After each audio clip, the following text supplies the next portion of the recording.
皆さんこんにちは、ときまるです。はい、皆さんこんにちは、ときまるです。Q&A コーナーやっていきます。コメント読み上げレディオ。よろしくお願いします、今日も。はい、ということで、寒いっすね、もうね。急に寒くなってない。冷房っていうか暖房をね、すごいつけてますけども、寒いんですよ、この部屋。うん。で、最近変わったことといえば、僕ちょっと浮気をしてしまいまして、浮気をしちゃった。しちゃったんです。これも皆さんに報告しとかなきゃいけないです、これは。でね、まあ結構もう前になります。もう結構経つんだけども、ネスカフェじゃなくてね、紅茶のリプトンっていう。リプトンを最近飲んでます。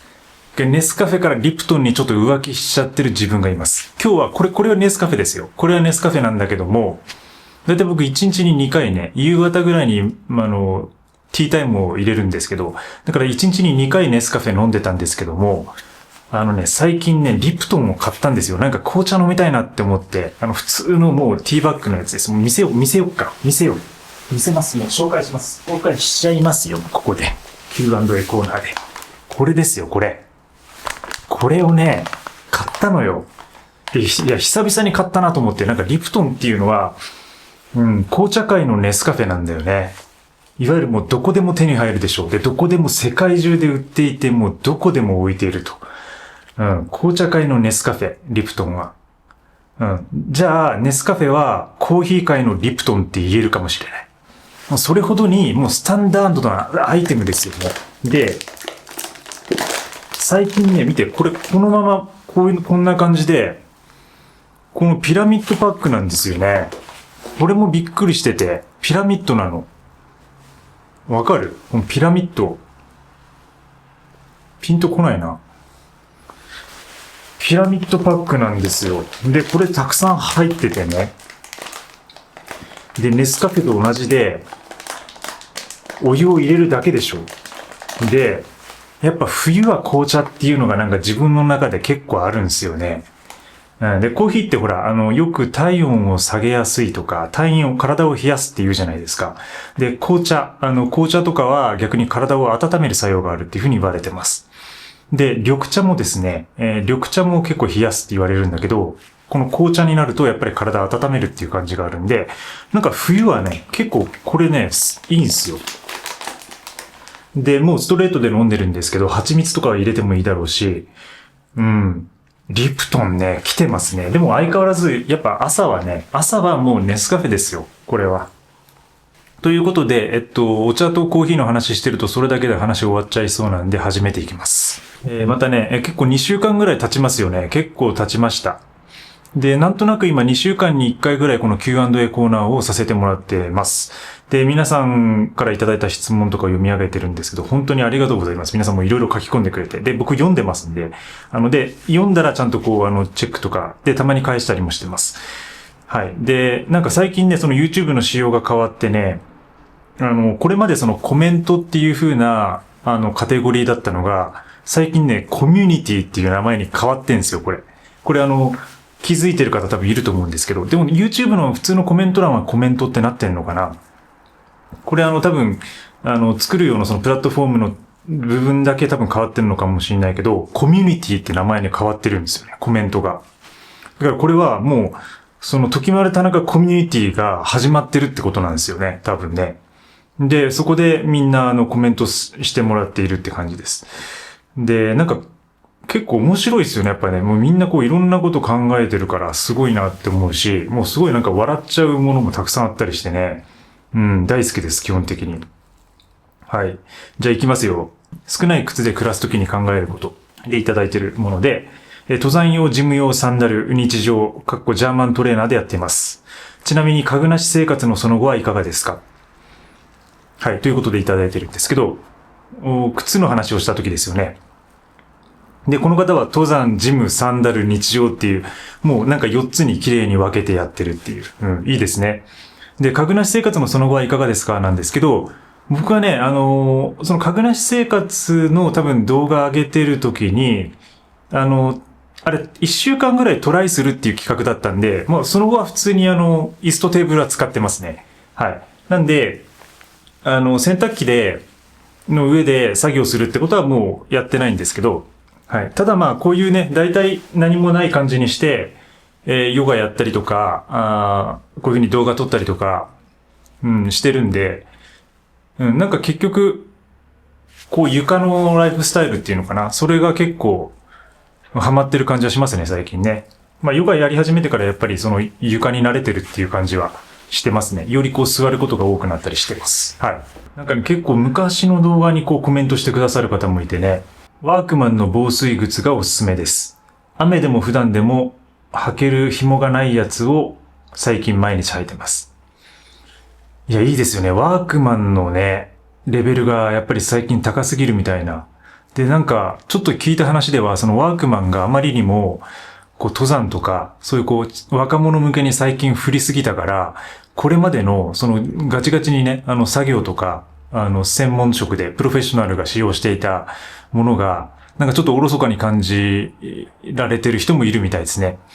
なんかそういうほら、現場系の人とかの、本当にワークマン使ってた人からすると、ちょっとなんかワークマンが違う方向に行っていて、なんかそこでちょっと、おいおいおい、あんまりそっち行くなみたいな感じになってるって話をちょっとこの間聞きましたね。人から。はい。前回の質問コーナーで、酒の話をしてほしいです。これね、酒の話をしてほしいです。この人酒好きなのか、それとも酒が嫌いなのか、それとも酒をやめようとしてるのかちょっとわかんないんですけど、ね。いや、結構でも酒の話僕割としてますよね。あれだ、よくポッドキャストやってるんですけど、そっちでは割としてるかな。YouTube ではあんまりこうしてないかもしれないです。でも相変わらずね、まあ飲んではいますよ。うん。ただなんか一人で家で飲むみたいなことはほとんどないんですけど、やっぱりその会食とか食事とか結構友達とかのね、なんかミーティングとかやったりするんで、その時は大体やっぱり周りが飲んでると飲んじゃいますよね。うん。この間も結構遅くまで行ったりとかね。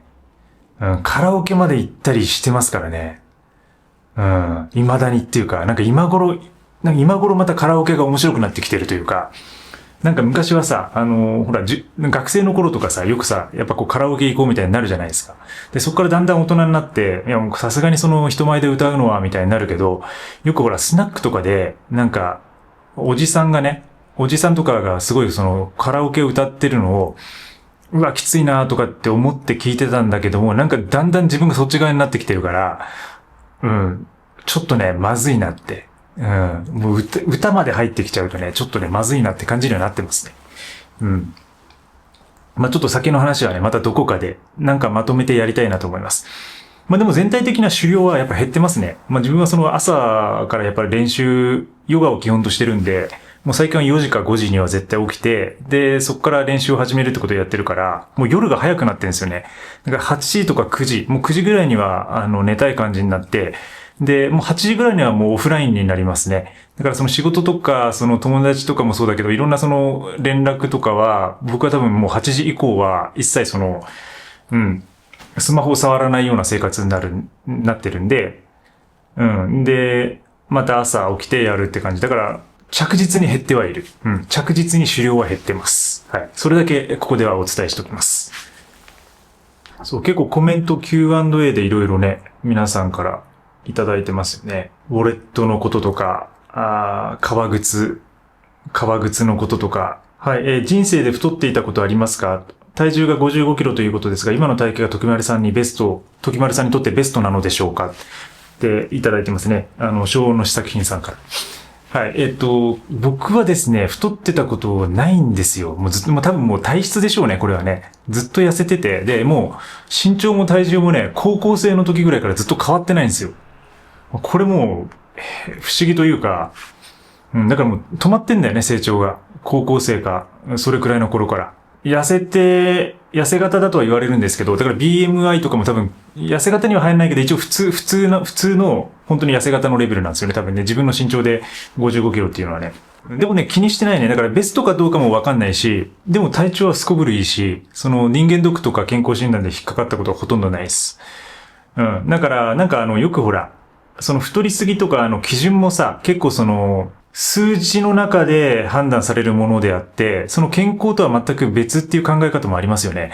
だからその BMI だっけ、その太りすぎかどうかみたいな、あと痩せすぎかどうかみたいなものっていうのは、実はその人の健康状態とは全く関係ないとか、うん。だからすごいその痩せてても健康だったりとか、太ってても、ある程度太っててもものすごい健康な人もいるし、で、それはその筋肉量とか骨格とか、もういろんな要素がね、やっぱり人によって違うんで、うん。だから自分もそのベストかどうかはわかんない。なぜなら、これ以上痩せたこともないし、これ以上太ったことがないから。うん。でもね、一時期その筋トレとか、ちょっとウェイトゲインっていうかな、体重こう、増やしていこうかなみたいな時期もあったんだけど、結局ね、そうすると食事量が多くなるだけで、なんかね、やっぱ疲れちゃうんですよね。うん、疲れちゃうから、もう自分が好きなように食べる。うん、好きなように運動する。みたいな感じでやってます。はい、太郎東京の動画で T シャツ&スウェットを紹介してるんですけど、同じくらいの身長体重で S か M かで迷っています。選択縮みはしましたかっていう質問ですね。縮んでないですね。うん。そんなに自分の中では縮みは感じられませんでした。でもやっぱり使ってるとある程度こう伸びてくるじゃないですか。で、それから洗濯をして、で、洗濯をして乾かした後っていうのはある程度こうキュッとしてるんですよね。やっぱ乾燥してるから。だから洗濯直後っていうのはどうしてもその綿素材のアイテムっていうのは、服っていうのはキュッとね、目が詰まったような感じにはなりますね。でもやっぱりそれをこう1日とか着てるともうだんだん馴染んでくるんで、なんかずっとそれの繰り返しって感じかな。だからちょっとその長期的に見た時にはわかんないんだけども、半年とか1年ぐらいガシガシ使った時にどうなるかっていうのは見えてないんだけど、そのなんか1日2日使って洗濯した時の極端な縮みみたいなのは自分の中ではそんなに感じられなかったですね。うん。なんか他の面の T シャツと同等レベルの縮みっていう、そういう感じですね。はい。はい、物の軽量が荷物の軽量化につながるって話で、ただおじさんが物を軽量しているだけなのになぜか面白い。ずっと気になっていたのですが、音楽はフリー素材ですか？それともご自身で作曲されていますか？で、この動画で使ってるのはフリー素材、フリー素材じゃないや。有料素材ですね。多分概要欄か何かにつけてると思うんですけど、僕はエピデミックサウンドとか、ミュージックベッドとか、なんかそういうこう、いわゆる著作権を回避できるようなサブスクリプションの音楽サービスを使っています。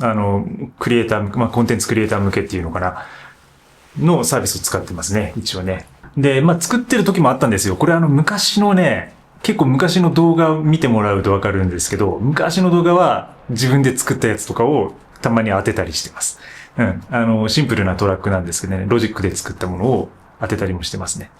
最近は作ってないですね。最近キーボードを前持ってたんですけど、打ち込み用っていうか普通のフルサイズの電子ピアノ持ってたんですけど、それでやってたんですけどね、それをちょっと手放しちゃってるんで、うん。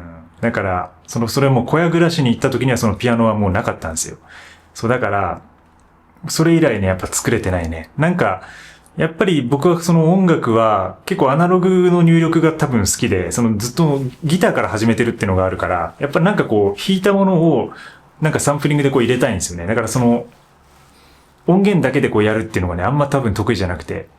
うん、なんかやりたいなとは思ってるんですけどね、音楽もね、もうちょっと。はい。なんで、音楽は作ったり作んなかったりっていう感じです。はい。エクストリームといえど、ハンドストラップは必須ですかね。絶対落とさないハンドリングの考察とかでストラップもなくしたいところ。いただいてますね。はい。ハンドストラップですね。僕もね、必要じゃないとは思ってたんですけど、これ、ハイキングの時に僕使ってるんですよ、主にね。だから普通の撮影の時はほとんど使わないんだけど、うん、ハイクの時なんですよ。あれが役に立つのは。ここでさ、ベルトのストラップに、ハンドストラップの、いわゆるそのアンカーをかまして、で、ここにカメラを取り付けられるようにしてるんですよね。だからいわゆるそういうものってあるんだけど、それをハンドストラップで、流用してるっていうか、ハンドストラップをそれに転用してるって感じなんですよ。そうすることによって、それをハンドストラップとしても使えるし、その固定のベルトとしても使えるっていう。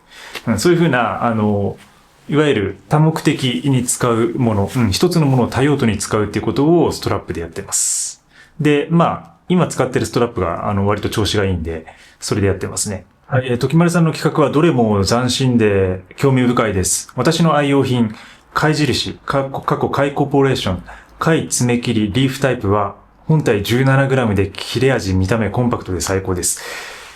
ありがとうございます。これね、ちょっと調べたんですよ。いや、これ良さそう。すごく。で、このデザインがあるのは知ってて、でもこれ貝だったんだっていう感じですね。自分の中で。うん。これはね、ありがとうございます、本当に。もしかしたら試してみるかもしれない。ちょっといい値段しますね。うん、4000円とか5000円ぐらいしますね、これね。いや、確かにこれはいいわ。見た目もいいし、多分質感もなんか想像できるし。で、多分薄くペタッとなるんですよね、これね。あ、これかっこいいね。かっこいいっすわ、これは。うん、次爪切りもしかしたらこれにするかもしれない。ありがとうございます。ハイパーライトのコントゥのレビューで、いつも動画投稿ありがとうございます。コントゥ35についてお聞きしたいことがあるのですが、トルソのサイズは何にされましたかってことで、S ですね、S、サイズは。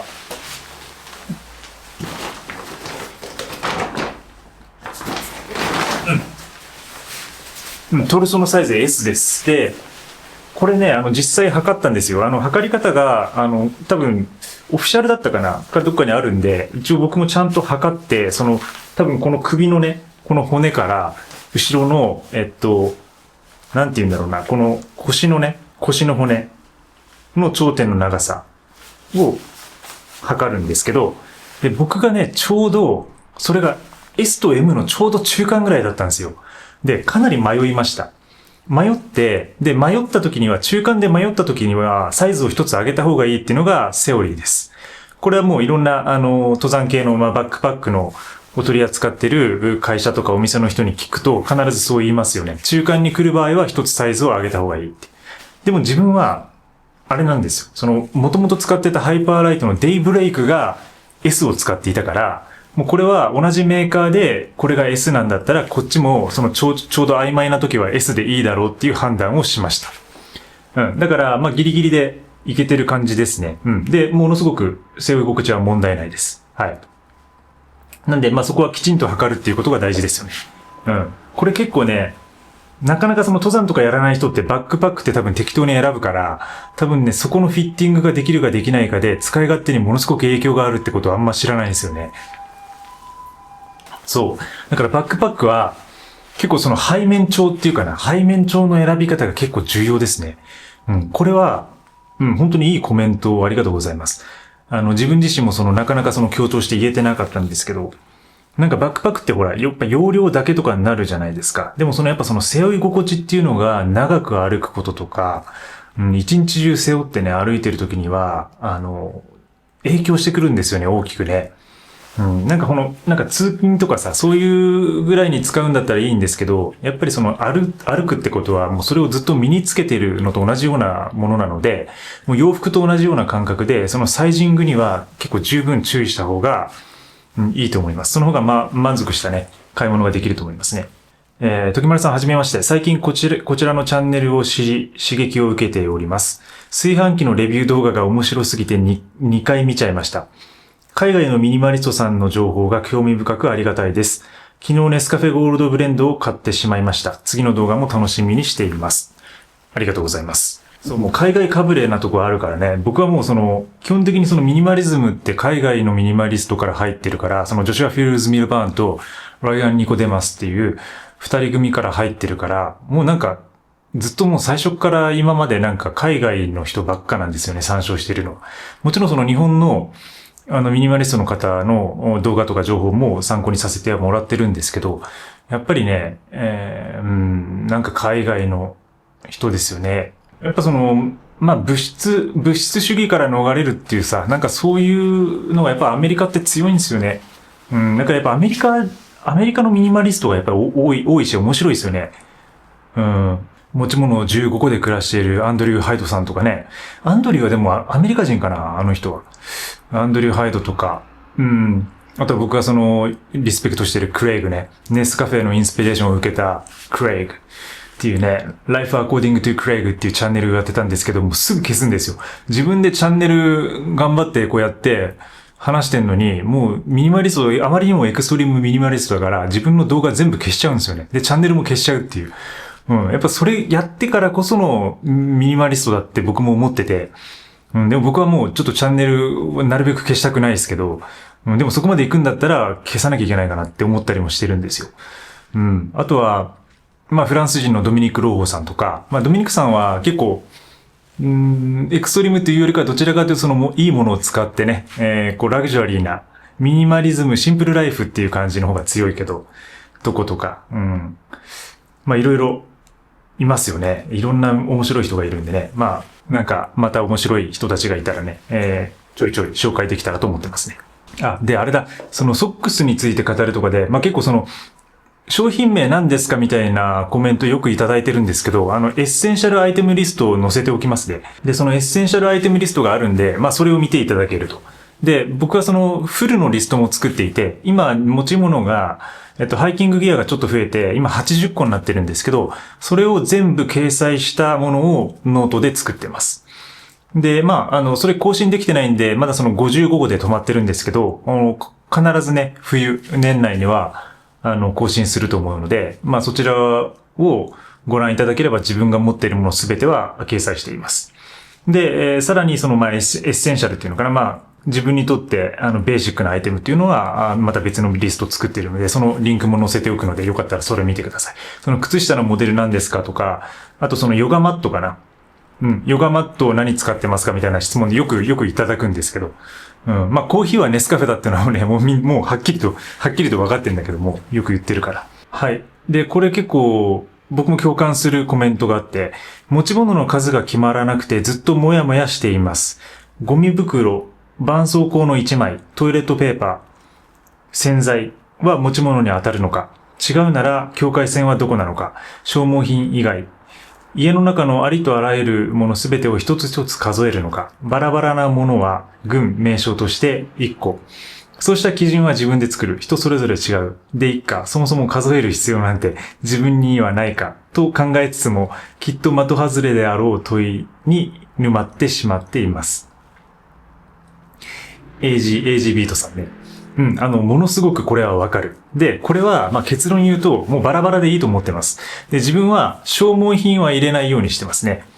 だから、よくその、登山の考え方で、ベースウェイトとパックウェイトっていうのがあるんですけど、ベースウェイトっていうのは基本的に燃料と、食料と水を抜いたものの重さのことを言うんですけど、まあ、そういう風な感じで、物に関しても、やっぱ消耗品とかね、その洗剤とかトイレットペーパーとかを入れてると、もうキリがなくなるんで、あと結構食料とかもさ、その日によって、まあ、ナッツがあったり、チョコレートあったり、なんか納豆あったりとか、それ一個一個入れてるとね、結構大変になっちゃうんで、それは外してますね。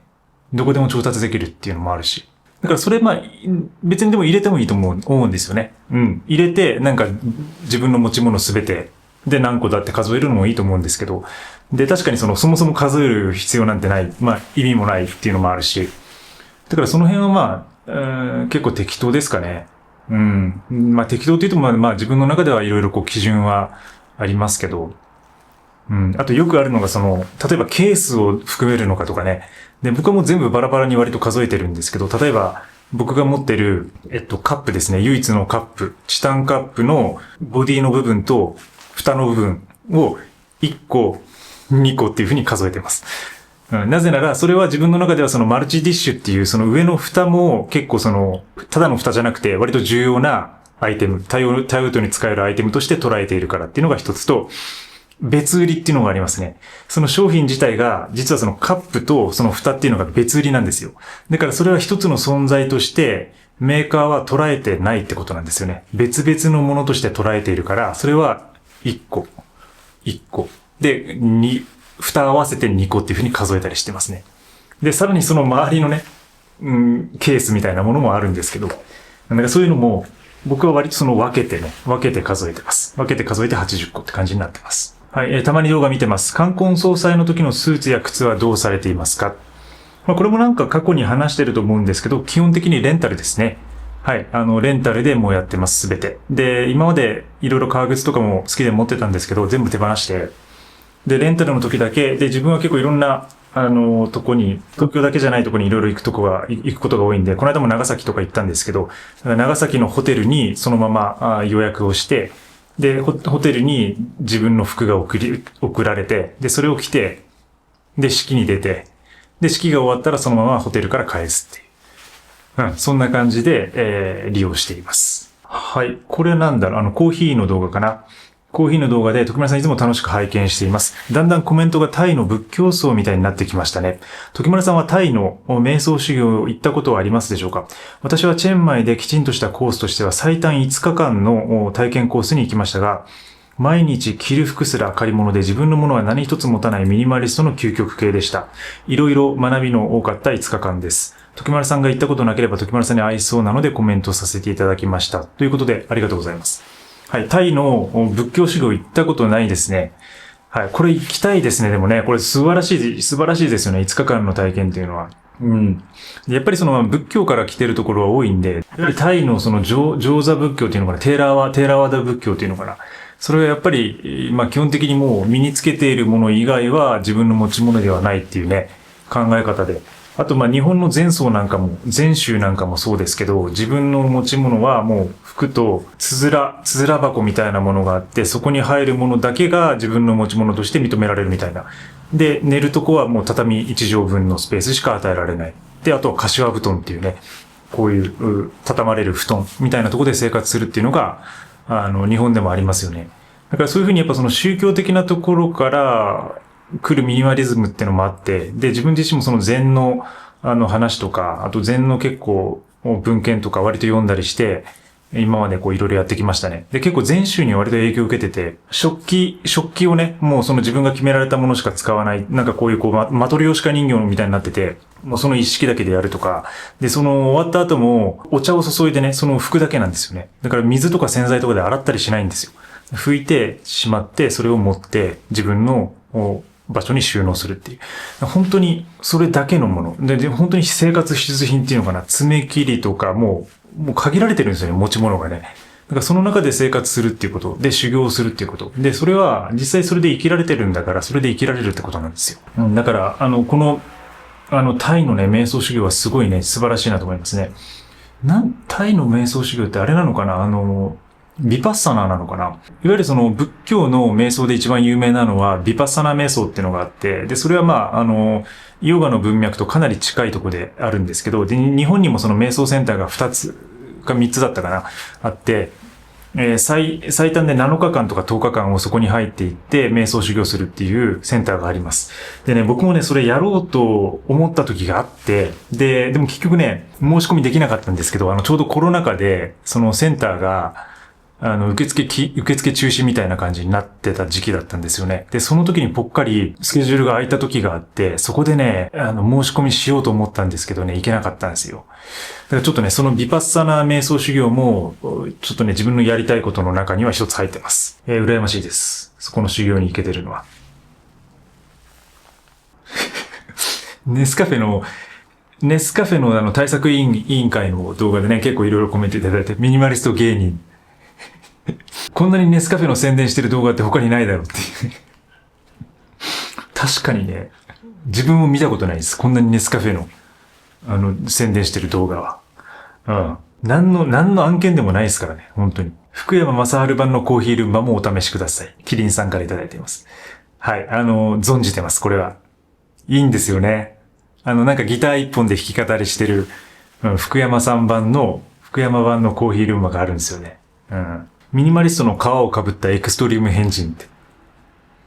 バレましたね。そうです。私が。変な。はい。で、太郎東京のね、ワードローブ、T シャツとスウェットを実際に購入されてる方もいるみたいで、嬉しいですね。いや、むちゃくちゃ着心地いいですよね。本当になんかもうずっと着てるから洗うタイミングないんだよね。いや、だから今日さ、ちょうど洗ってんすよ。ちょうど洗ってて着れてないんだけど、本当は着たいんだけど、で、寒くて、上からジャケット着てるんですけどね。そう。いや、本当にもう自分も着すぎてて、洗うタイミングが全然ない。それが悩み、最近の。服を洗うタイミングがない。ずっと同じ服着てる。はい、持ち物が100個以下になると起こる変化。いつも感動しながら拝見しています。番号をつけてくれてて、1、寒くなってきましたが、下着などのアンダーウェアなどは着てますか？2、銀行口座は1つですか？私は数えたら5つもありました。来年中に減らすことを目標にします。次回も楽しみにしています。ありがとうございました。なおさんから。ありがとうございます。まず1つ目。寒くなってきたけど、アンダーウェア着てますかっていうのは着てますね。アンダーウェアは。はい。と言っても、下のパンツ、ぐらいですね。僕はなんていうかな、いわゆるヒートテックとか、なんかああいう上のアンダーウェアみたいなものは持ってないんですよ。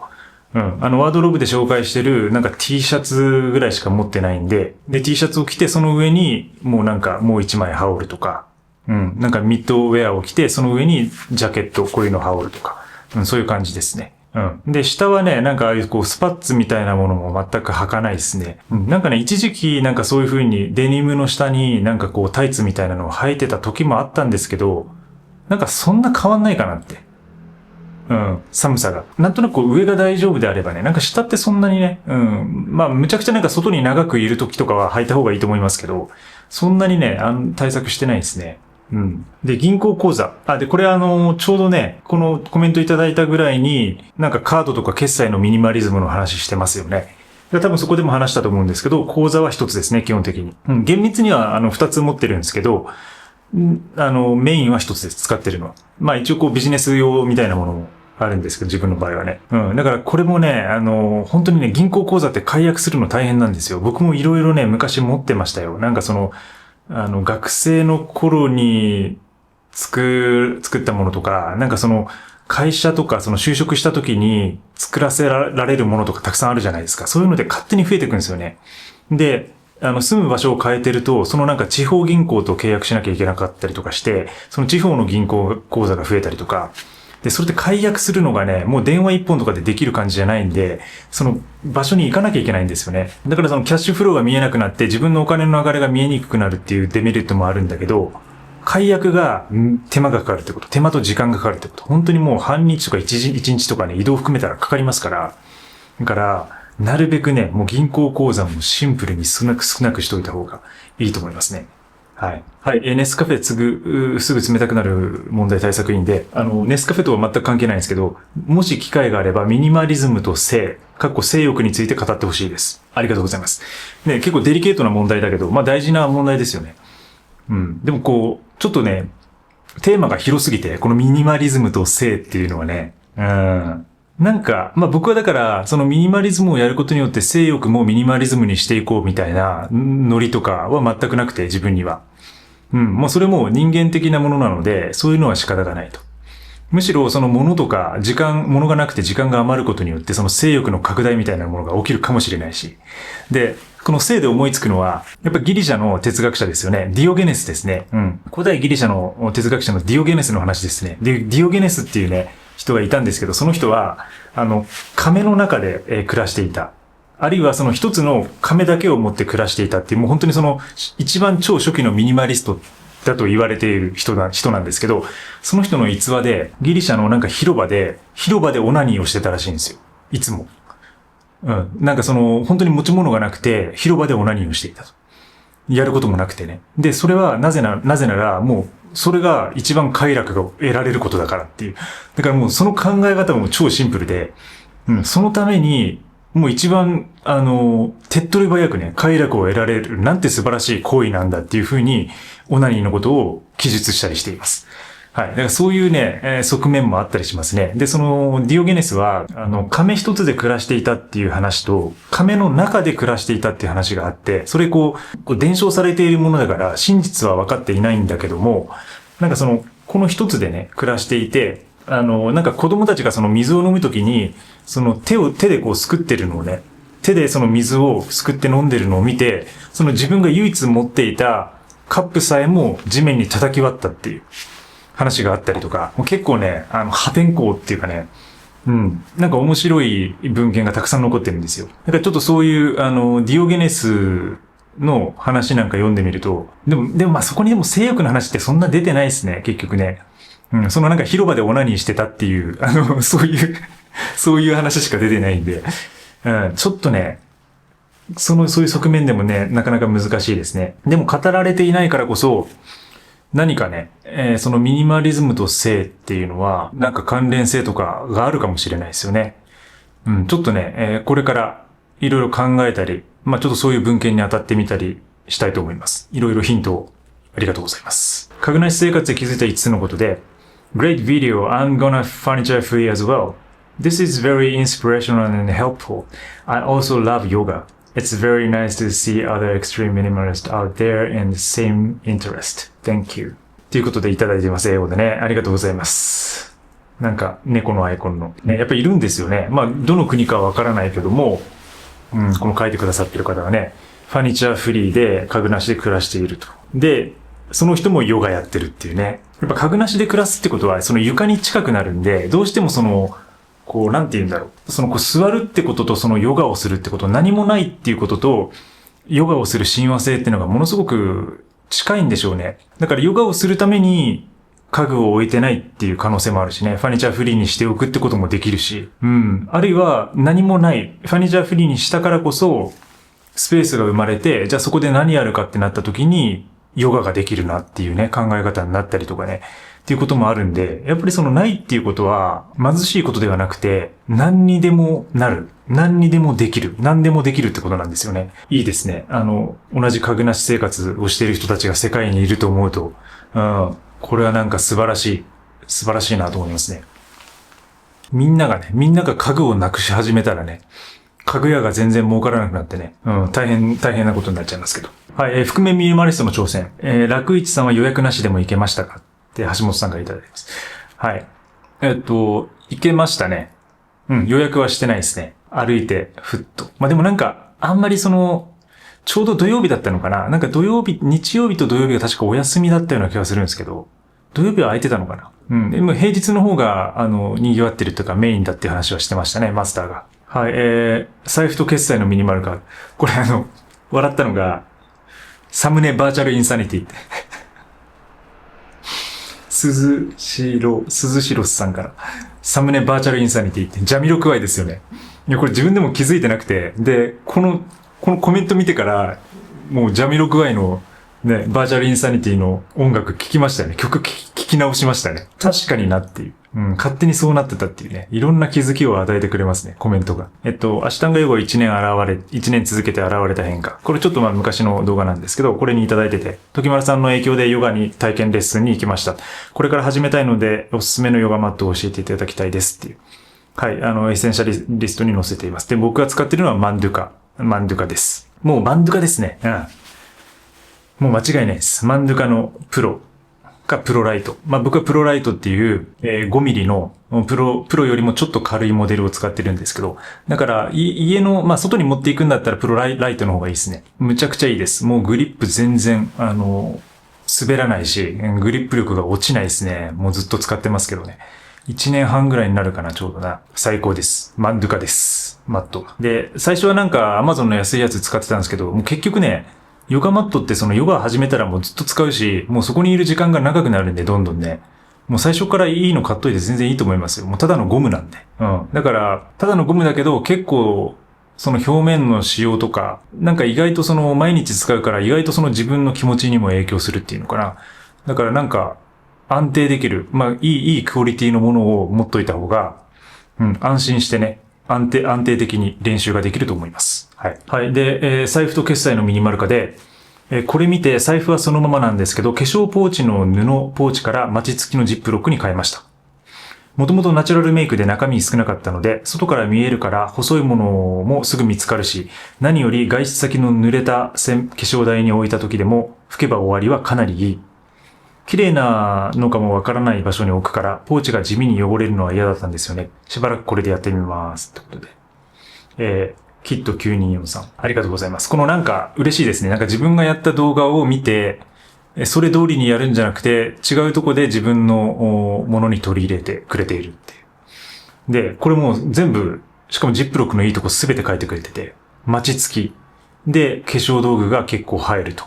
で、外から見えることによって、細いものとか中に入れてるものが見つけやすいってこと。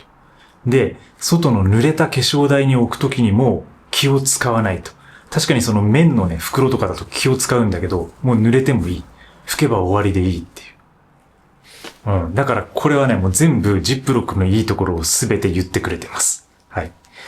だからそう、財布だけじゃなくていろんなものに使えると。で、僕も実際自分の財布に使っていると同時に、登山のエマージェンシーキット、いわゆるそのエマージェンシー系の道具を入れる袋に使っていたり、あとは、その中にネスカフェとか、リプトンを入れて、持ち運ぶ、食料を持ち運ぶ袋として使っていたり、たまにはそれにナッツとチョコレートだけを入れて、街を歩くための行動食にしたり、あとはサプリメントですね。2、3日外出するときとか、旅行に行くときとかに必要な分のサプリメントをそこに全部一食単にして入れて持ち運んだりとか、いろんなことに使ってます。そう、だから、財布だけじゃないんだよね。もうすべてに使えるんだよね。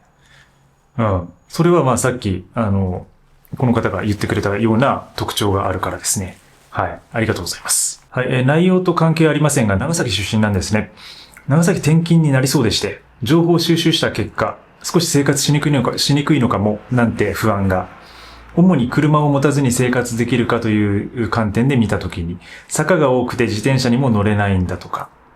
それこそ時丸さんは住む家ではなく、住む場所へのこだわりがあるのでしょうかっていうことで、はい、長崎ですね。確かに、長崎は車がないと不便かもしれません。市内の方は。自分が結局どういう風なライフスタイルを送るかにはよるんだけども、やっぱどうしても、電車の交通網とかっていうのは都市部ね、本当に東京とか、大都市、福岡、大阪とかに比べると、やっぱり若干弱いところはあるんで、でもいわゆる路面電車みたいなものが走っていたりとか、あとバスが結構発達してたりとかはするんですけど、やっぱり車があった方が、いいはいいですね。で、坂も多いから確かにその自転車がきついっていうのはよく言われることです。市内は。うん。でもそれ含めてね、面白いんですよね。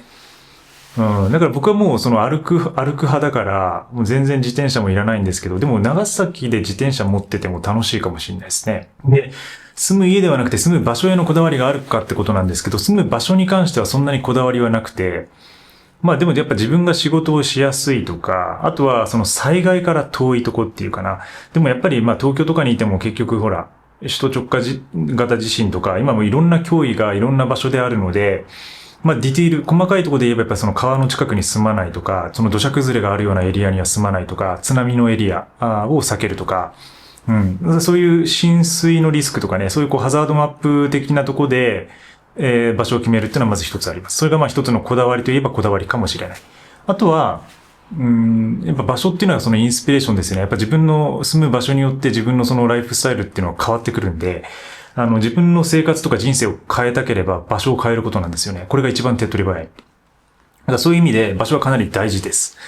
で、自分も、同じところに留まらないのは、やっぱり自分のその感性とか動きとか、考え方とかを鈍らせないためっていうのは結構あって、だから住みたい街にとにかく住むようにしていますね。はい。で、もう東京の中でもいろんなところずっと転々としてるんで、でも大体もう東京は住んできたから、もう東京じゃなくてもいいかなとは思ってはいるんですけど、だからそういう感じで、こだわりといえばそういうところですかね。でもやっぱり、僕はどちらかといえばまだその都市型のミニマリスト、結構山とか、ハイキングとかが好きで自然の中よく入るんですけど、完全にその人里離れた場所っていうよりかは、都市の利便性によって助けられてる人なので、やっぱりね、ちょっと便利なとこがいいですね。やっぱ便利なとこがいいかなとは思ってますね。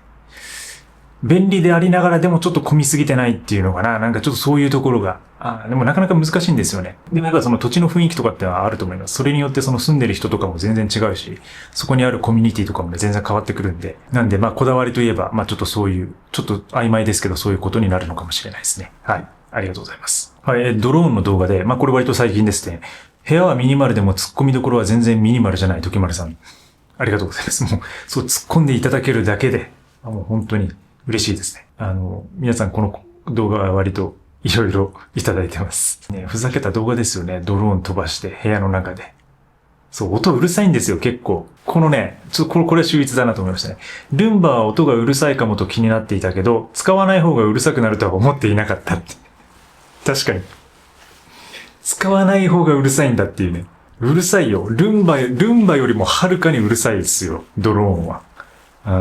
全然ミニマルじゃない。ドローンを掃除に使うのは。飛ばされるだけだからね、ほんとね。ゴミが。はい、ソニーのカメラの動画で、画素数のミニマル化ですね。スチールメインで愛用ですが、画素数十分だし、ノイズ出にくいしで、スチールもムービーも高いパフォーマンス、高パフォーマンスの良いカメラですよね。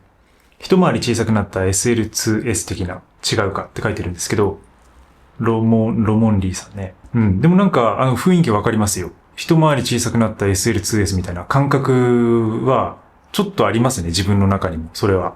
だから、なんかな、その SL の、やっぱその写真と動画のハイブリッド感っていうのと、このやっぱソニーの α7S3 のハイブリッド感っていうのは結構近いんですよね。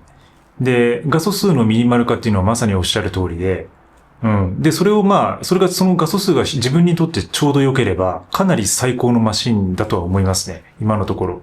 やっぱ本当のノイズレスで、クリーンで、高感度強くて、で、なんかちょっとこう、粘った感じっていうのかな。ちょっとこう、レンズにもよると思うけど、ちょっとこってりした感じで、クリアで現代的でっていうね。あと、ローの可変性もいいから、結構いろんな編集が可能になるっていうのは強いですよね。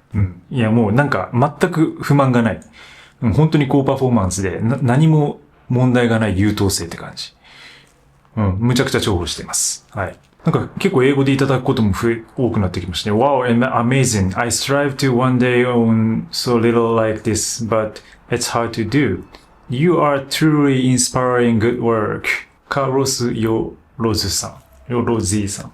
ありがとうございます。持ち物55個のパッキング動画ですね。結構もうこの持ち物55個パッキング上げて経ちますけどね。なんか今でも割と見てくださってる方がいて嬉しい限りです。本当に。はい。これ最近のかな、買い物の連鎖を止める動画で、AirPad はどのメーカーをお使いですか？おすすめを知りたいです。テント泊の時私はモンベルを使用しています。はい。エアマットレスのことですね。はい。インフレータブル。私が使っているのは、サマレストのネオエアです。ネオエアのサーモネクスだったかな。で、これコメントに返信してくださってる方がいますね。たぬき歩きさんが。ありがとうございます。そう、面白いですよね。なんかコミュニティ感ありますよね。そのなんかコメントに対して僕じゃなくても他の人が答えてくれてるから、いやもうおっしゃる通りで。で、これ近々、ちょっとハイキングギアのまとめ動画みたいなもの、今年のちょっとまとめ動画みたいなものをちょっと作ろうと思ってるんで、はい、そちらで詳しく紹介したいと思います。はい、自宅でもエアマットとシュラフですかっていう。